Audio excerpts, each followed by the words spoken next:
स्वामिनाथ करुणाकर दीनबन्धो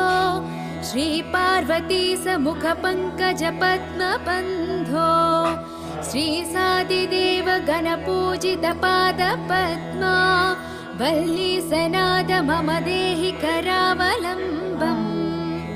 देवादिदेवनुत देवगणादिनाथा देवेन्द्र वन्द्य मृदु पंकज मंजुपादा देवर्षि नारद मुनीन्द्र सुगीत कीर्ते वल्ली सनाथ मम देहि करावलम्बम्